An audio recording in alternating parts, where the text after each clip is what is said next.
Olá pessoal, tudo bem? Para quem já me acompanha, já deve ter percebido que eu estou com um novo sistema do qual eu elaborei, que é o Duo AmpliRec. Isso daí, ele é um sistema que eu desenvolvi em cima aí de alguns estudos que eu venho fazendo na parte de pré-amplificação e amplificação em amplificadores classe A, classe AB, por assim vai. Mas que se traduz também em cima de um cassete deck, até porque a gente tem que levar em consideração que o sistema de equalização é necessário de um amplificador de áudio para que para que aconteça essa mistura entre o sinal de portadora, que é o sinal de bias, junto com o sinal de corrente alternada, os dois de corrente alternada, né, que seria a música. Portadora de bias, ela vai estar ali na escala dos 80, entre 80 a 100 kHz ali, que está bem distante em relação à música. Só que isso tem um problema porque a corrente de bias ela acaba tomando espaço também desse transistor, né? Tendo que fazer também o papel de amplificação da música para jogar isso para a cabeça. Então aqui é um conjunto de fatores, não apenas o circuito de amplificação de gravação, mas também temos o conjunto entre cabeça de apagamento, sistema de bias, né? Essa cabeça ela tem um cobertor bem longo, então consigo explorar bastante utilizando a mesma cabeça. Isso que é bem bacana. Então, pesquisei novos semicondutores, né, que já estão empregados aqui, que é bem fora do comum. Né? Ele normalmente não é utilizado para esses fins, mas eu utilizo alguns atributos desse semicondutor que para esse tipo de projeto funciona de uma forma inexplicável, é muito sensorial, mas realmente inexplicável o quanto que temos de riqueza de detalhamento mesmo numa fita ferro de fabricação recente, no caso utilizando a Maxell UR, dessas que vocês podem encontrar, por exemplo, na Amazon. Então, essa minha fita que eu estou utilizando de referência, porque é que se encontra em grande quantidade no mercado e num preço justo. Então temos aqui esse sistema que ele é o Duo AmpliRec, que ele é um sistema que ele reamplifica, né? Ele tem duas etapas de amplificação. Então isso é muito bacana por ser, né, dois transistores. Então você tem duas camadas de depleção. Você tem a primeira camada de depressão de 0,7, mais a segunda camada de depressão em torno de 0,6. Vou colocar 0,7 para facilitar cálculo, mas no total você tem 1,4 volts aí de camada de depressão. Para quem não sabe o que é camada de depressão, a camada de depressão nada mais é do que a queda de tensão entre a coletor base emissor por aí. Né? Essa queda de tensão ela vai ocorrer justamente por conta dessa camada que há dentro do semicondutor, que é uma barreira, né, para passagem ali de elétrons. Que a partir desse tantos de volt aí que ele começa a conduzir, né? Então tem que recalcular todo o circuito para a, a instalação desse tipo de semicondutor. Então vou tentar falar de uma forma um pouco mais clara de como funciona isso, de como o comportamento dele no circuito funciona, né? Então vamos lá. É sabido no meio da engenharia desses equipamentos que a portadora a portadora, né, de excitação da cabeça, que é a corrente de bias, é o que vai colar a música na fita, certo? Essa portadora ela é misturada no estágio final entre bias trap e música, justamente para que essas duas correntes, uma corrente estática alternada e outra corrente variante alternada também, que seria a música. Mas lembre-se que essas duas correntes elas se conflitam dentro desses semicondutores, né? Causando o quê? Causando saturação. Então, para reduzir ao máximo a saturação e a margem de ganho de volume, headroom, né? Desse sistema do cassete, né? foi necessário fazer muitas modificações em cima desse circuito. O circuito de equalização, que é o circuito onde você tem ali um amplificador de gravação, aquilo tudo foi alterado. Então, lei das malhas, né? Ali para calcular a corrente necessária, tudo para cada etapa do circuito, fora também a parte de ajuste de bias, que também tem no transistor, né?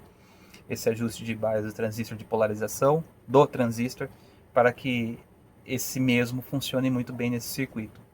Então vamos começar falando brevemente do circuito de equalização.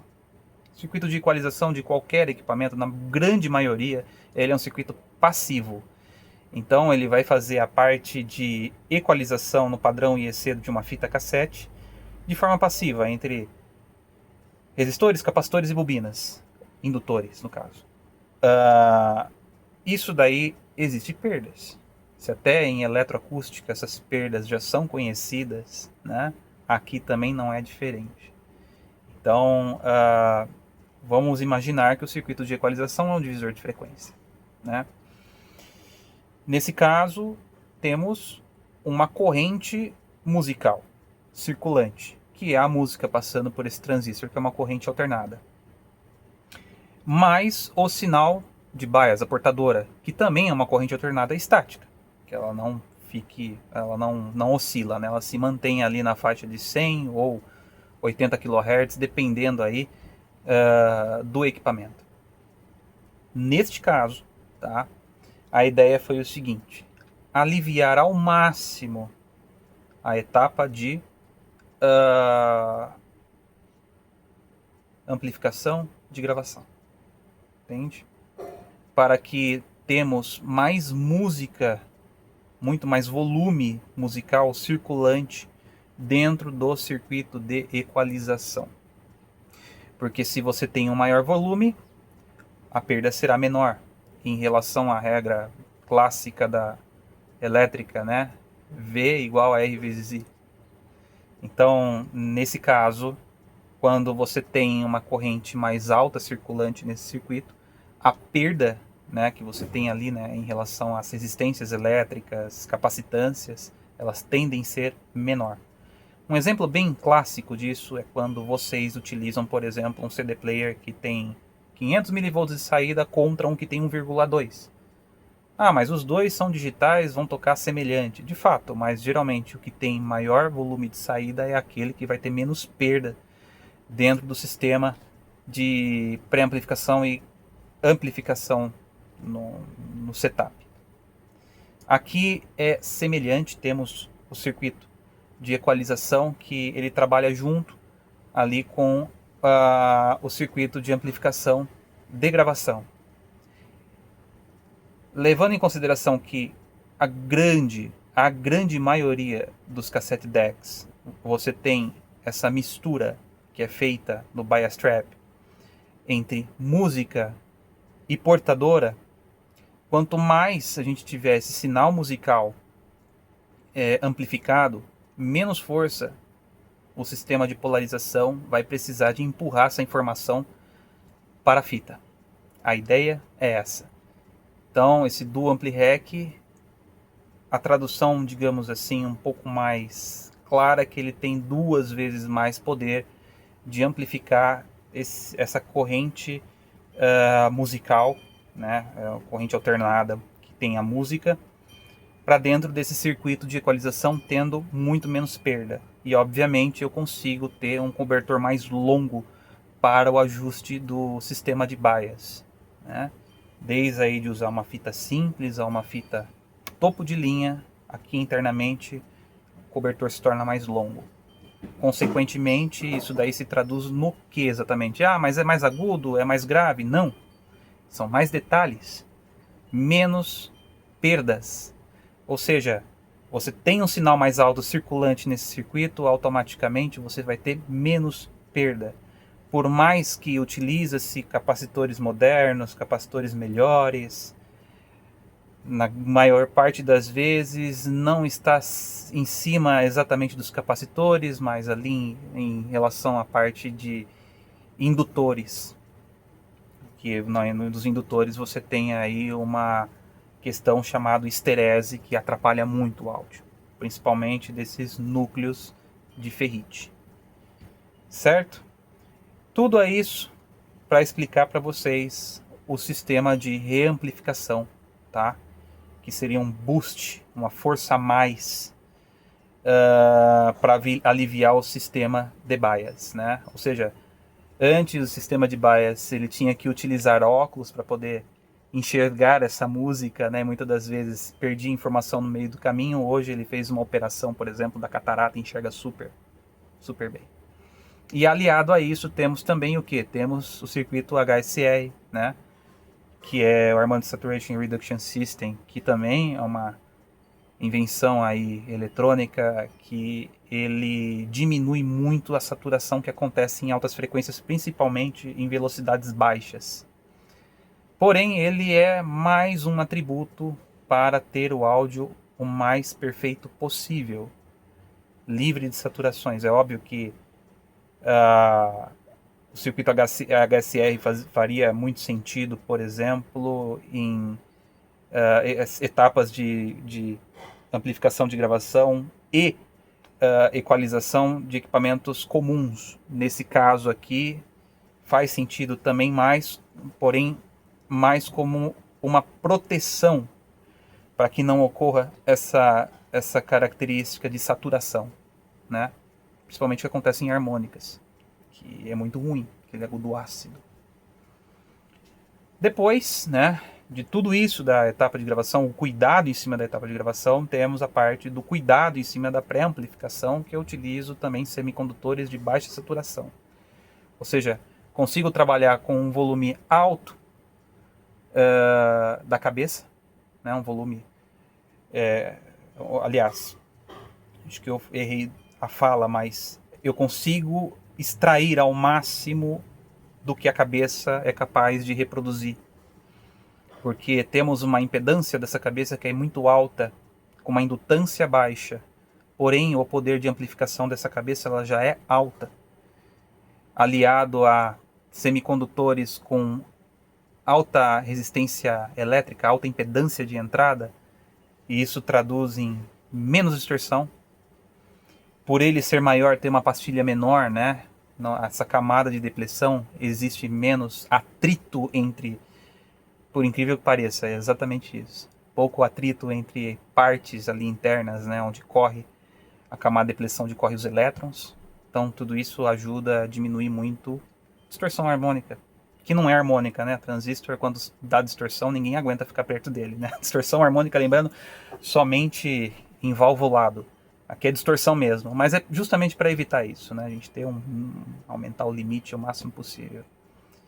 E, obviamente, são coisas que lá atrás, naquela época, talvez se pensou nessas soluções, mas não tínhamos tecnologia para embarcar nesses equipamentos. Hoje nós temos.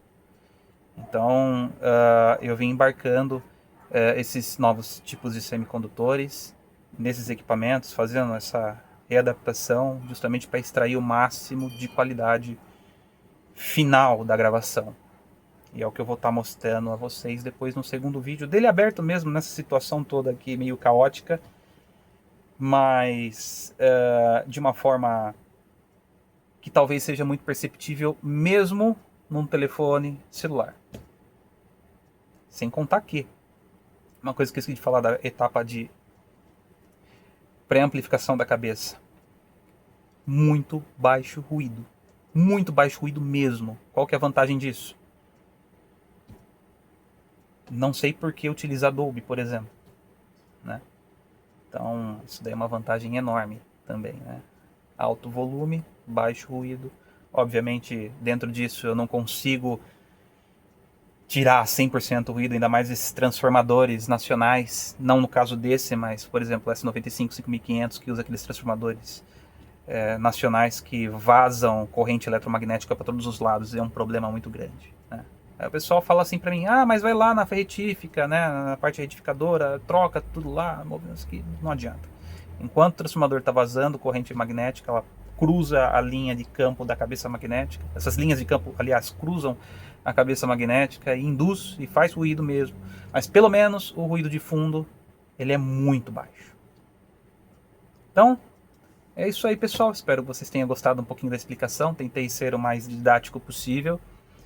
E vou mostrar para vocês, sem corte, sem nada, sem ficar fazendo essa parafernália de ligar aqui, passa pro computador, do computador digitaliza, passa pro celular, junta com o vídeo. Não. Sem cortes. Né? Nu e cru.